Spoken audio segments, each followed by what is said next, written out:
Hello दोस्तों, welcome to my self study. दोस्तों, भारत के महापुरुष सीरीज़ में एक बार फिर आपका बहुत बहुत स्वागत है।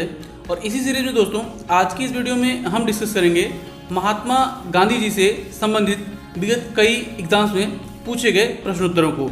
हमेशा की तरह दोस्तों मैं यहाँ पे आपको प्रश्नों का उत्तर तो बताऊँगा ही, साथ ही टॉपिक से रिलेटेड इंपॉर्टेंट फैक्ट्स बताऊँगा और उन्हीं फैक्ट्स रिलेटेड वीडियो के अंदर आपसे एक प्रश्न भी पूछूंगा जिसका उत्तर आपको देना होता है। यहाँ पर ध्यान रखिएगा दोस्तों कि मैं आपसे जितने भी प्रश्न पूछूंगा यह सभी प्रश्न किसी न किसी एग्जाम में आए हुए प्रश्न हैं, तो पूरी वीडियो बहुत इंपॉर्टेंट होने वाली है। चलिए दोस्तों स्टार्ट करते हैं आज के अपने पहले प्रश्न से। प्रश्न है, निम्नलिखित में से किसने गांधी जी को आदेशित किया था कि वह भारत में प्रथम वर्ष खुले कान पर मुंह बंद कर व्यतीत करें? और आपके ऑप्शंस हैं दादा भाई नौरोजी, गोपाल कृष्ण गोखले, फिरोज शाह मेहता या फिर बाल गंगाधर तिलक। तो दोस्तों इसका सही आंसर होगा ऑप्शन सेकंड, गोपाल कृष्ण गोखले। इस संदर्भ में आपको बता चलूं दोस्तों कि महात्मा गांधी जी गोपाल कृष्ण गोखले जी को अपना राजनीतिक गुरु मानते थे और उन्होंने ही यह पुस्तक लिखी है माई पॉलिटिकल गुरु गोखले। साथ ही दोस्तों आपको बता चलूं कि महात्मा गांधी जी के आमंत्रण पर ही गोपाल कृष्ण गोखले जी वर्ष 1912 ईस्वी में महात्मा गांधी जी से मिलने दक्षिण अफ्रीका गए थे। साथ ही दोस्तों आपको बता चलूं कि गोपाल कृष्ण गोखले जी ने सर्वेंट्स ऑफ इंडिया नामक सोसाइटी की स्थापना की थी और साथ ही उन्होंने सुधारक नामक पत्रिका का प्रकाशन भी किया था। अगला प्रश्न है, निम्नलिखित में से किसकी कृतियों से गांधी जी सर्वाधिक प्रभावित थे? और आपके ऑप्शंस हैं Bernard Shaw, Karl Marx, Lenin या फिर लियो टॉलस्टॉय। तो दोस्तों इसका सही आंसर होगा ऑप्शन फोर्थ, लियो टॉलस्टॉय। और यह प्रश्न भी दोस्तों एसएससी सीजीएल के एग्जाम में वर्ष 2010 में पूछा गया प्रश्न है। इस संदर्भ में आपको बता चलूं दोस्तों कि लियो टॉलस्टॉय रूस के एक महान दार्शनिक एवं समाजसेवी थे।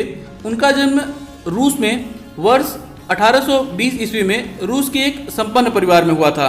साथ ही दोस्तों उनकी जो प्रमुख रचनाएं हैं वह हैं वार एंड पीस और अन्ना कैरिनेना। साथ ही दोस्तों आपको बता चलूं कि गांधी जी ने दक्षिण अफ्रीका में अपने प्रवास के दौरान दक्षिण अफ्रीका में ही टॉलस्टॉय आश्रम की भी स्थापना की थी। अगला प्रश्न है, निम्नलिखित में से किसने यह कहा था कि भारत की मुक्ति महात्मा गांधी के नेतृत्व में नहीं होगी? और आपके ऑप्शंस हैं मोहम्मद अली जिन्ना, विंस्टन चर्चिल, गोपाल कृष्ण गोखले या फिर सुभाष चंद्र बोस। तो दोस्तों इसका सही आंसर होगा ऑप्शन फोर्थ, सुभाष चंद्र बोस। सुभाष चंद्र बोस जी के बारे में दोस्तों आपको बताता चलूं कि सुभाष चंद्र बोस जी ने सर्वप्रथम महात्मा गांधी जी को राष्ट्रपिता कहा था। साथ ही दोस्तों वर्ष 1939 ईस्वी के त्रिपुरी कांग्रेस संगठन के बाद उन्होंने कांग्रेस से इस्तीफा दे दिया और वर्ष 1939 ईस्वी में उन्होंने फॉरवर्ड ब्लॉक की स्थापना की थी। साथ ही दोस्तों the Indian struggle Subhash Chandra Bose ji के द्वारा लिखे गए पुस्तक है। वहीं दोस्तों आपको बता चलूं कि इस वर्ष यानी कि वर्ष 2021 से ही भारत सरकार ने सुभाष चंद्र बोस जी की जो जयंती है 23 जनवरी उसे प्रतिवर्ष पराक्रम दिवस के रूप में मनाने का फैसला किया है। अगला प्रश्न है, गांधी जी निम्नलिखित में से किस धार्मिक ग्रंथ को अपनी माता कहा था? और आपके ऑप्शंस हैं रामायण, कुरान शरीफ, भगवत गीता या फिर न्यू टेस्टामेंट। तो दोस्तों इसका सही आंसर होगा ऑप्शन थर्ड, भगवत गीता।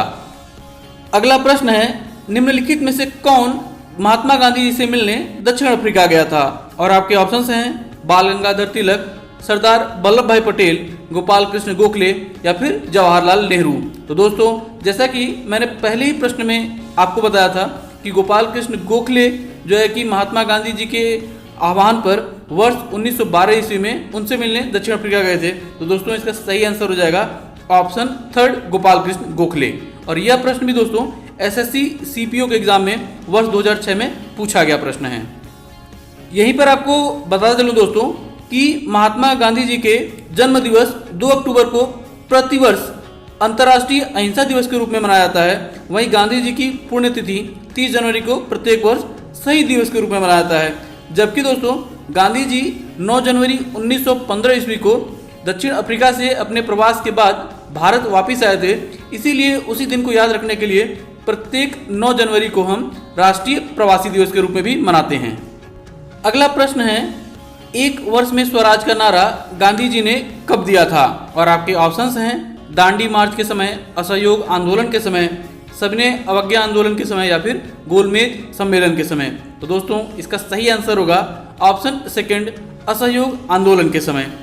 इस संदर्भ में दोस्तों आपको बता चलूं कि 1 अगस्त 1920 को गांधी जी ने असहयोग आंदोलन को शुरू किया और एक वर्ष में स्वराज प्राप्ति का प्रण लिया।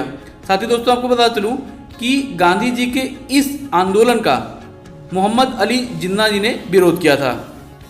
यहीं पर दोस्तों जैसा कि आप जानते हैं कि 4 फरवरी 1922 को हुए चौरी चौरा कांड के बाद गांधी जी ने असहयोग आंदोलन को वापस ले लिया था। लेकिन दोस्तों आपको बता दूं कि गांधी जी के इस फैसले का चित्तरंजन दास, मोतीलाल नेहरू आदि प्रमुख नेताओं ने घोर विरोध भी किया था। अगला प्रश्न है, मदन मोहन मालवीय जी को महामना की उपाधि किसने दी थी? और आपके ऑप्शंस हैं दादा भाई नौरोजी, गोपाल कृष्ण गोखले, महात्मा गांधी या फिर बाल गंगाधर तिलक। तो दोस्तों इसका सही आंसर होगा ऑप्शन थर्ड, महात्मा गांधी।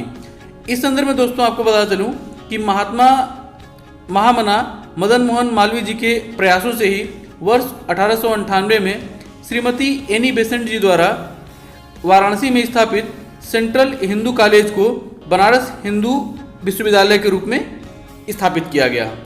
इसके बाद दोस्तों महामना मदन मोहन मालवीय जी के मृत्यु के उपरांत उन्हें वर्ष 2014 ईस्वी में भारत रत्न सम्मान से सम्मानित किया गया, जिसे उनके द्वारा स्थापित बनारस हिंदू विश्वविद्यालय को समर्पित कर दिया गया। अगला प्रश्न है, निम्नलिखित में से कौन महात्मा गांधी जी का जीवनीकार था? और आपके ऑप्शंस हैं Louis Fischer, Webb Miller, Richard Gregg या फिर उपरोक्त में से कोई भी नहीं। तो दोस्तों इसका सही आंसर होगा ऑप्शन फर्स्ट, लुईस फिशर। इस संदर्भ में दोस्तों आपको बता चलूं कि लुईस फिशर एक अमेरिकी पत्रकार थे और वर्ष 1942 के भारत छोड़ो आंदोलन में वह महात्मा गांधी जी के साथ में थे और उनकी पुस्तक के आधार पर ही रिचर्ड एटनबरो ने गांधी नामक एक फिल्म भी बनाई थी। साथ ही दोस्तों आपको बता चलूं कि अमेरिकी पत्रकार वेब मिलर सविनय अवज्ञा आंदोलन के समय महात्मा गांधी जी के साथ रहे थे। अगला प्रश्न है, निम्नलिखित में से कौन सा अमेरिकी पत्रकार दांडी मार्च में महात्मा गांधी जी के साथ था? और आपके ऑप्शंस हैं H.N. ब्रेल्सफोर्ड, वेब मिलर, जी स्लोकाम या फिर जेम्स पीटरसन। तो दोस्तों जैसा कि मैंने पिछली प्रश्न में ही आपको बताया कि भारत छोड़ो आंदोलन के समय महात्मा गांधी के साथ लुईस फिशर थे, जबकि सविनय अवज्ञा आंदोलन के समय वेब मिलर उनके साथ थे। तो दोस्तों इसका सही आंसर हो जाएगा ऑप्शन सेकंड, वेब मिलर। यहीं पर दोस्तों सविनय अवज्ञा आंदोलन के विषय में आपको बता चलूं कि गांधी जी ने साबरमती आश्रम से अपने 78 अनुयायियों के साथ 12 मार्च 1930 को दांडी मार्च की यात्रा शुरू की।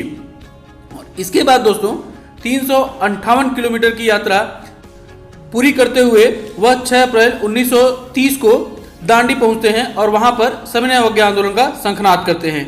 इसके बाद दोस्तों यह जो है कि आंदोलन चलता रहता है और मई 1930 ईस्वी में धरसना नमक गोदाम की लूट के बाद गांधी जी को गिरफ्तार कर लिया जाता है और उनके बाद इस आंदोलन का नेतृत्व सेवानिवृत्त न्यायाधीश बदरुद्दीन तैयब द्वारा किया जाता है। ध्यान रखिएगा दोस्तों, बदरुद्दीन तैयब भारतीय राष्ट्रीय कांग्रेस के पहले मुस्लिम अध्यक्ष भी थे। और इसके बाद दोस्तों बदरुद्दीन तैयब जी को भी जब गिरफ्तार कर लिया जाता है तो इस आंदोलन का नेतृत्व सरोजनी नायडू जी के द्वारा किया जाता है।